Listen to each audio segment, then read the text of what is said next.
안녕하세요. 과학자로서 이태식 회장님을 만나고 그리고 또 이정우 교수님을 만나서 이정우 교수님을 만나서 이렇게 문화를 선도하는 여러분 앞에 설 수 있게 돼서 너무 기쁘게 생각합니다. 오늘 저는 저에게 주어진 제목이 뇌과학으로 본 K-팝과 교육의 미래인데요. 그것을 화두로 제가 하는 뇌과학 연구에 대해서 소개를 해드리도록 하겠습니다. 저희 민족은 음악을 엄청 사랑하죠. 저도 정말 이런 많은 프로그램들을 보면서 성장했는데요. 이수만 회장님이 데뷔하신 대학가요제부터 시작해서 지금 엄청나게 많은 재미있는 프로그램들이 있죠. Pick Me Up 뭐 이런 것도 있고 제가 어릴 때부터 보면서 나중에 커서 잘 되면 나도 저런 무한도전 가요제 이런 데 한번 나가보고 싶다 하는 게 제 어릴 적 꿈이기도 했습니다. 그렇듯 이렇게 많은 노래를 사랑하는 여러분들과 함께 우리 민족은 정말 음악에는 한가닥 한다 하는 민족인데 그래서 그런지 저도 스트레스 엄청 받으면 노래로 스트레스를 풉니다. 그래서 우리는 그럼 음악을 왜 사랑하는가, 왜 듣는가? 제가 좋아하는 노래 가사 중에 그런 내용이 있길래 제가 한번 가져와 봤습니다. 추억이 되살아나고 가슴에 내리면 소중했던 사랑이 떠오르고. 자, 여기서 감사합니다. 노래를 더 잘했어야 되는데 추억이 되살아나고 소중했던 사랑이 떠오른다고 하죠. 우리가 추억을 회상하기도 하고 감정을 표현하고 교류하고 또 소리 질러 하고 스트레스를 풀기도 하죠. 그래서 이런 사랑, 기쁨, 희망, 분노, 절망, 슬픔, 뭐 이런 여러 가지 감정을 표현하고 스트레스를 해소하고 회상하는 데 사용하는데 잘 생각해 보시면 이런 음악은 우리가 감정을 증폭하거나 나의 행복한 느낌을 더하거나 아니면 또 완화하거나 너무 슬픈데 노래를 들으면 슬픔이 좀 덜하는 것 같기도 하고 또 어떨 때는 뭐 안 좋은 감정을 분노를 다시 기쁨으로 바꾸기도 하고 하는 그런 감성을 관리하는 역할을 한다는 걸 알 수 있는데요. 우리가 보통 가슴이 아프다 하면 심장을 생각하는데 이 노래 가사에도 나오듯이 심장을 생각하는데 사실은 가슴이 아픈 거는 뇌에서 일어나는 작용입니다. 그래서 감성을 관리한다는 것은 뇌 건강을 관리하는 거라고 할 수 있죠. 뿐만 아니라 이제 또 공부하거나 일할 때 음악을 듣는 것이 좋냐 안 좋냐 논란이 있는데 그거는 사실 사람의 성향에 따라서 다르고 또 하는 일에 따라서 다른데 이런 음악을 듣는 것이 다소 이성적인 일인 뇌 기능을 향상하기 위한 감성을 조절하는 역할도 하는데 이렇게 중요한 감성을 관리하고 그거에 따른 뇌 기능을 관리하는 역할을 하는 음악에 뛰어난 우리 민족은 뇌가 참 훌륭하다고 할 수 있겠죠. 교육이라는 토픽으로 넘어가서 제가 생각하는 교육을 한마디로 정의하는 교육의 가장 중요한 기능은 올바른 선택을 하는 방법을 가르쳐 주는 것이라고 생각합니다. 많은 변화가 일어나는 가운데 교육이 어떤 역할을 해야 되느냐에 따라서 혼란이 많은데 사실은 인생은 선택의 연속이고 나의 선택이 내가 어떤 사람인지를 결정하죠. 그래서 교육은 올바른 선택을 하는 방법을 가르쳐 주는 것인데 제가 정말 감명 깊게 본 것 중에 하나가 제가 옛날에도 이 영화를 봤었는데 요즘에 비행기를 타고 다니면서 또 해리포터를 다시 봤어요. 근데 해리포터에 보면 이제 해리가 악당과 싸우면서 깨닫는 게 있어요. 나는 정말 악당이랑 닮은 점이 능력이 너무 닮은 점이 많은데 그럼 저도 악당이 아닙니까? 하고 덤블도어 교수님께 물어볼 때 해리한테 덤블도어 교수님이 말씀하시죠.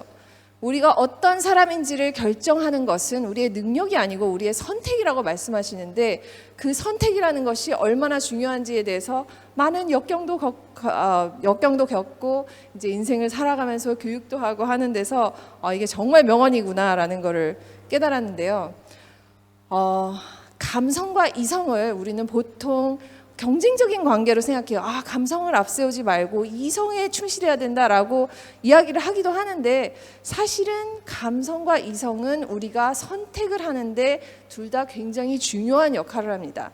사실 감성과 이성이 반대라고 생각하는 것은 과도한 감정으로 이성적인 선택을 방해할 때 그렇게 얘기하는데 사실은 감성은 잘 관리된 감성은 이성의 선택을 도와줍니다. 내가 기분이 좋아서 한턱 쐈어. 그러면 그게 감성적으로 잘못된 선택을 했다고도 볼 수 있지만 기분이 좋게 하는 그러한 행동을 encourage하기 위해서 내가 한턱 쏴서 그래 나 기분 좋게 앞으로도 해라 라는 어떤 어떻게 보면 액티브한 선택일 수도 있거든요. 그래서 그러한 감성은 많은 선택에 굉장히 중요한 역할을 합니다. 이렇게 빠르게 변화하는 지금 인공지능 시대에 인공지능이 없는 대화를 상상하기 어려울 정도로 많은 분들이 인공지능에 대해서 기대도 가지고 있고 두려움도 가지고 있는데 빠르게 변화하는 인공지능 시대의 가장 큰 특징은 빠르기 때문에 거기서 성공하기 위해서는 빠른 의사결정이 제일 중요합니다. 근데 그것을 가능하게 하는 것은 제 생각에는 감성과 이성이 함께하는 명확한 가치관입니다. 아까 이수만 회장님께서도 중요한 이런 세 가지 가치에 대해서 말씀을 해주셨는데 제가 생각하는 가치관은 다음과 같습니다. 인재상에 있어서는 늘 최선을 다하고 정직하며 긍정적으로 사고하고 매일 성장하는 인재입니다.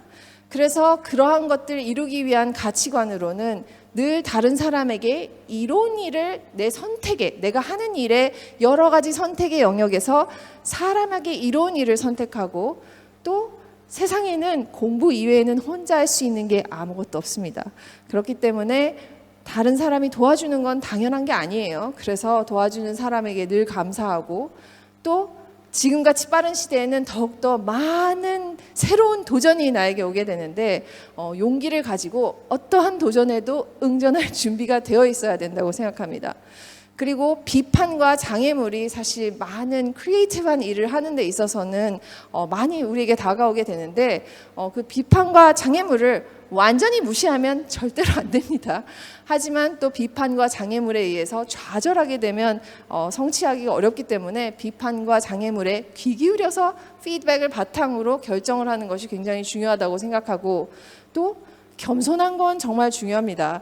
사회적 위치가 올라가거나 뭔가를 성취함에 따라서 나는 이 정도 되는 사람이니까 나 그런 거 못해 라고 생각하는 경우도 상당히 많이 있어요. 근데 그렇게 된다는 것은 더 이상 발전하기 어렵다는 뜻이기도 합니다.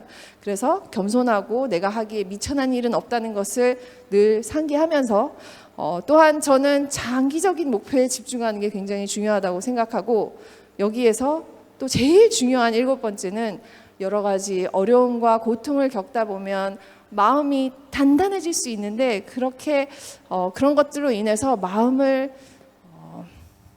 차갑게 가진다는 것은 굉장히 본인과 이웃들에게 불행한 일이기 때문에 이웃을 사랑하는 마음을 늘 가지는 게 저는 중요하다고 생각합니다. 또 저한테 제일 중요한 이런 가치관 중에 하나는 세상에 왕도는 없다는 것입니다. 제가 제일 패셔넷하게 하는 일이 문제풀이인데 문제풀이에는 더더욱 왕도가 없고 그래서 제가 문제를 푸는 데 있어서는 가장 낮은 곳에 있는 과일을 따기보다는 늘 모든 높이에 있는 과일을 딸 수 있는 기계를 만드는 마음으로 일을 합니다. 그래서 저는 전자공학자인데요. 제가 전자공학자로서 뇌에 관한 문제를 풀기 위해서 많은 노력을 했는데 뇌에 관한 문제를 풀게 된 계기는 저희 외할머니께서 뇌졸중으로 쓰러지셨을 때 뇌 질환 고치는 방법이 없구나라는 것에서 출발했는데요. 이러한 질환을 고치는 것이 어떤 상태에 있는지를 생각해 보면 우리 현재의 뇌에 대한 이해를 또 이해하실 수 있게 됩니다. 이런 뇌질환을 연구하기 위해서는 많은 사람들이 도와주셔서 이렇게 주로 미국 보건복지부에서 많은 지원을 받아서 연구를 하게 됐고 또 제가 있는 스탠퍼드 대학의 연구실 슬라이드. 네, 연구실은 지금 바이오엑스 인스티튜션이라는 곳 그리고 또 스탠퍼드 우사이 뉴로사이언스 인스티튜트에 제 연구실이 있고 또 그 두 개의 인스티튜션 말고 4개의 학과에 속해 있는데 뭔가 새로운 연구 사실 남들이 하지 않는 걸 하다 보니까 이렇게 많은 학과에 속해서 보스가 6명입니다. 무지하게 힘들어요. 속해서 하게 되는데 뜻이 있는 곳에는 다 길이 있습니다. 그래서 이제 뇌에 관해서 인공지능 차원에서도 그렇고 또 감성과 문화를 선도하는 여러분의 입장에서도 이제 뇌질환에 대해서 여러 가지 생각을 할 수가 있는데 사실 오늘날 뇌질환은 우리가 해결하지 못한 문제입니다. 그래서 뇌질환이 아주 급격한 속도로 증가를 하고 있는데 그 증가한다는 얘기는 무슨 이유에선가 증가도 하고 있고 우리가 그거를 해결할 방법을 찾지 못하고 있다는 뜻이기도 합니다. 그래서 이러한 문제를 해결하기 위해서 국가 단위로 선진국에서 엄청나게 많은 투자를 해왔는데 아직은 해결책을 명확하게 찾은 상태가 아닙니다. 그 얘기는 그것을 뇌질환뿐만 아니라 다른 데 적용하기에도 많은 knowledge gap이 있다는 뜻인데요. 예로 이러한 여러 가지 투자가 이루어졌지만 아직은 부족한 상태예요. 그리고 유럽에서는 특히 뇌를 모델링하기 위한 Human Brain Project, Blue Brain Project 이런 데에 1조가 넘는 돈을 투자했는데 사실상 그렇게 성공하지는 못했습니다. 뇌 질환에 를 지금까지 치료를 못하고 있는데 뇌질환을 치료하지 못하는 중요한 이유가 뭘까에 대해서 생각을 해보면 이건 제 생각입니다. 뇌질환의 치료의 궁극적인 목표는 뇌의 기능의 정상화인데 사실 우리는 생활 속에서 우리 매일매일 뇌 기능을 정상화하기 위해서 사실 노력을 많이 하고 있어요.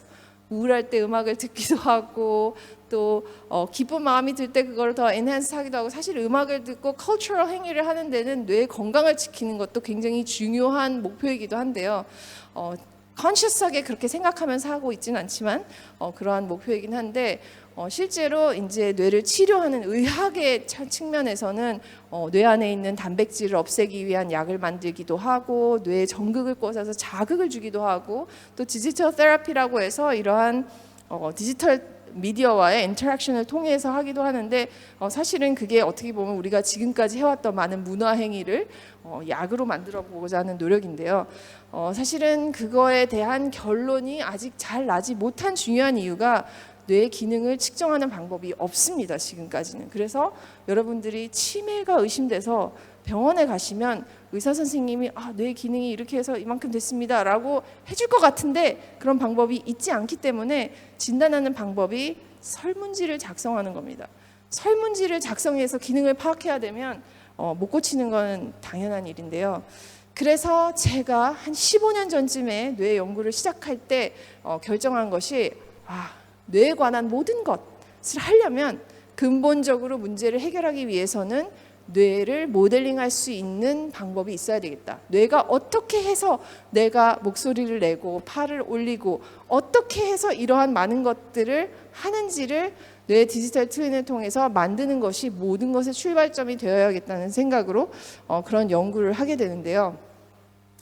그래서 실제로 이제는 뇌의 디지털 트윈을 어느 정도 만들 수 있게 됐습니다. 그래서 뇌 기능의 모델이 뇌 기능을 재현하고 또 어떻게 해서 그렇게 기능을 만들어내는지 이해도 할 수 있고 또 뇌에다가 어떤 자극을 해야 어떠한 반응이 나오는지 예측도 할 수 있고 또 아까 뇌 질환을 치료하기 위한 단백질과의 관계 또 유전자, 약물과의 관계 이런 것들을 파악할 수 있게 됐어요. 그래서 처음에는 뇌회로를 분석하는 기술을 만들고 그거를 통해서 뇌회로를 분석을 하고 질환에 대해서 또 그걸로 디지털 트윈을 만드는 일까지를 한 15년에 걸쳐서 하게 됐습니다.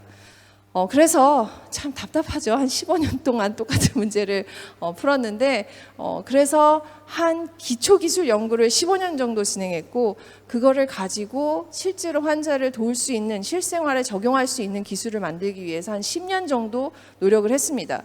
여러분들이 열광하는 기술, 챗GPT 같은 기술이 세상에 나왔을 때는 이미 수십 년의 많은 기술이 축적돼서 나오게 되는데 저희가 이런 뇌를 모델링하고 이해하는 기술을 만들기 위해서 한 15년 정도 노력을 했습니다.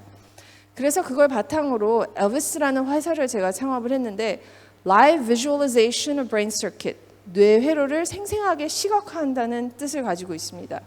그래서 엘비스 뉴로매치는 실제로 이제 스탠퍼드에서 각종 이런 기술들이 실제로 적용될 수 있도록 하는 그런 프로그램들의 지원을 받아서 저희가 이제 엘비스 뉴로매치라는 테크놀로지를 만들었는데 데이터베이스 관리에서부터 뇌 디지털 트윈을 만들고 그것이 어떻게 적용돼야 되는지에 관한 리포트까지 다 작성하는 일을 합니다. 그래서 뉴로매치로 저희가 해결하고자 하는 여러 가지 질환은 우선 뇌전증 솔루션은 저희가 작년에 만들어서 올해 지금 막 출시를 시작했고요. 그 다음에 치매, 수면장애, 파킨슨, 자폐와 같은 여러 가지 질환에 관한 솔루션들을 만들고 있습니다. 많은 뇌질환은 이런 문화와 사회적 인터랙션에 큰 영향을 미칩니다. 예를 들면 뭐 자폐 같은 질환은 소셜 인터랙션, 공감할 수 있는 능력이 없어지는 것이 중요한 증상이기도 하고 이러한 여러 가지 뇌에 대한 이해는 우리가 문화를 선도하는 데 있어서도 굉장히 중요할 것으로 생각이 되는데요. 저희가 만든 뉴로매치 솔루션에 관해서 간단한 소개 동영상을 보여드리겠습니다. 여기서는 이제 우선 뉴로매치 솔루션을 가지고 뇌에 관한 각종 환자의 데이터베이스를 아주 쉽게 관리할 수 있도록 외부로 의료 생태계에 맞추어서 다 관리가 가능하도록 사람, 환자 그리고 의사 또 봐야 되는 사람들에 맞춰서 디자인이 되어 있는데 이런 것들을 궁극적으로는 각 개인들이 각자의 뇌 건강을 관리할 수 있도록 하고 여러 가지 목적에 사용할 수 있도록 앞으로 발전시켜 나갈 계획인데 이제 지금 현재 형태에서는 병원에서 사용할 수 있도록 이렇게 만들어져 있습니다. 그래서 어떤 한 환자의 히스토리를 보는 데 있어서도 믿으실지 모르겠지만 병원에서는 이런 것들을 다 매뉴얼하게 관리하고 있는데 우리가 IT, 컬처를 접하는 것처럼 아주 쉽도록 만들었습니다. 그리고 인공지능을 사용해서 뇌 안에 일어나는 이런 거는 좀 문제가 되는 것 같은 그러한 이벤트들을 또 찾아내고 그런 것들을 찾아낸 것들을 바탕으로 그 뇌 안에 있는 좀 더 자세한 정보를 분석할 수 있는 그러한 기술들을 만들어서 사실 이런 것들이 전부 다 자동으로 이루어지게 됩니다. 그래서 신호를 깨끗하게 만들기도 하고 또 이러한 신호를 변환해서 어떠한 신호의 특징이 있는지 그런 것들을 보기도 하고 직접 디지털 트윈을 만들기도 합니다. 비디오가 제가 말하는 것보다 좀 느려서 그런데 지금 여기서는 신호의 특징들을 아주 쉽게 신호를 전환해서 보는 걸 알 수가 있고 또 특정한 뇌에서 일어나면 안 되는 이벤트들을 찾아서 이런 뇌 영역들에 문제가 있구나 하는 것들을 직접 아주 인투이티브하게 뇌 안에 직접 비디오로 저 주황색 닷이 있는 부분들은 문제가 있구나라는 것들을 직접 볼 수 있도록 디자인이 되어 있습니다. 그래서 이러한 것들을 볼 수 있고 이거는 아주 짧은 이벤트들을 쭉 모아서 보여주는 것들이고요. 또 길게 일어나는 뇌전증에서 일어나는 굉장히 힘든 그런 이벤트들을 또 뒤에 보시면 보실 수가 있습니다. 좀 빨리 넘길 수 있었으면 좋겠는데 네, 그래서 한 가지만 더 보여드리고 다음 슬라이드로 넘어가도록 하겠습니다. 그래서 이렇게 뇌 안에 직접 일어나는 일들을 동영상으로 뇌 안을 비디오로 들여다보는 방법으로 이렇게 들여다볼 수가 있는데요. 그래서 뇌 안에 일어나는 이벤트들이 어디와 어떻게 통신을 해서 보여지는 질환의 형태가 나타나는지 이런 것들을 보시는 것처럼 동영상으로 볼 수가 있습니다.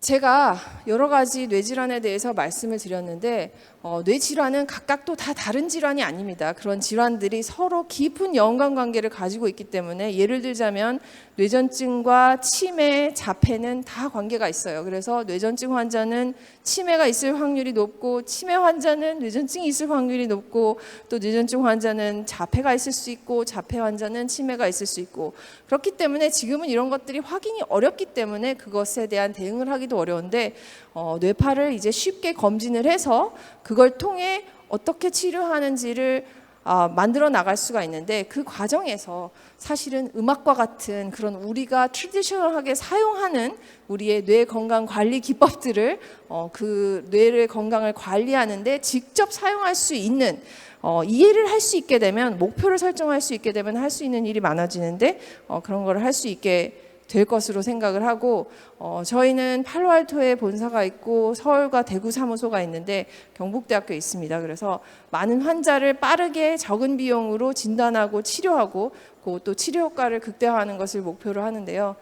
그래서 뇌 건강 관리가 지금까지는 우리가 각자 환자가 아닌 상태에서 음악도 들으면서 관리하던 그러한 것들을 좀 더 적극적으로 오늘은 아침에 일어났는데 기분이 좀 우울한데 업비트 되는 음악을 들어야겠다.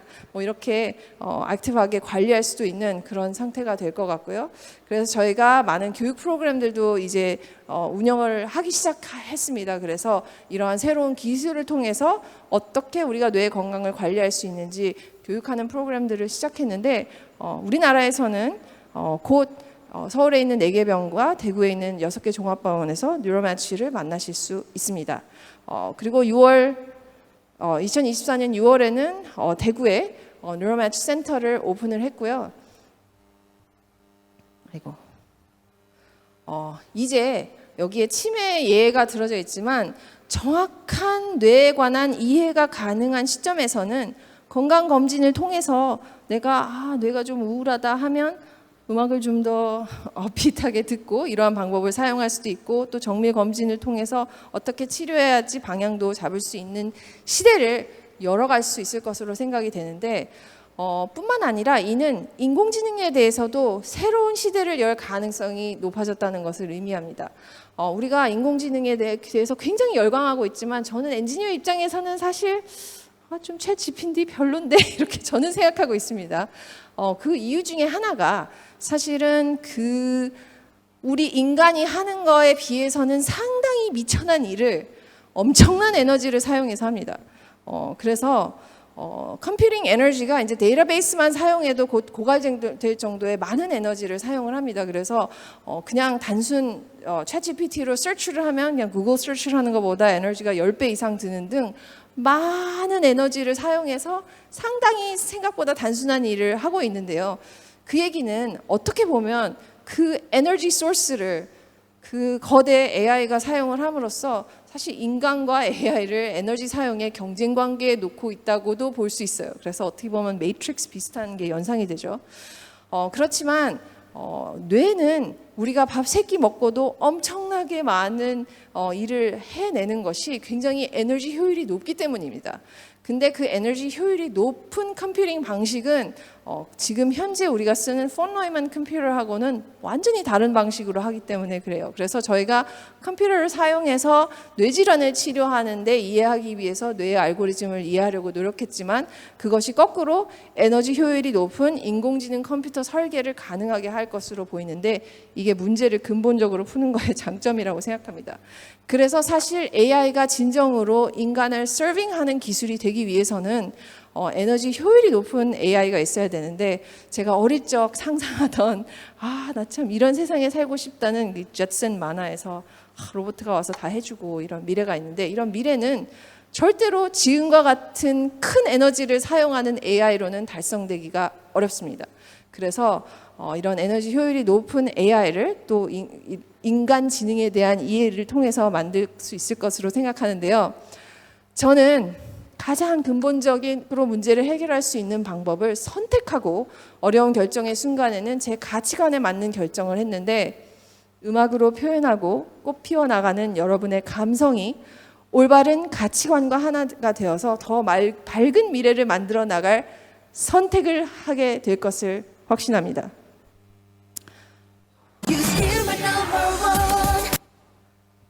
You're still my number one. 사랑합니다, 여러분.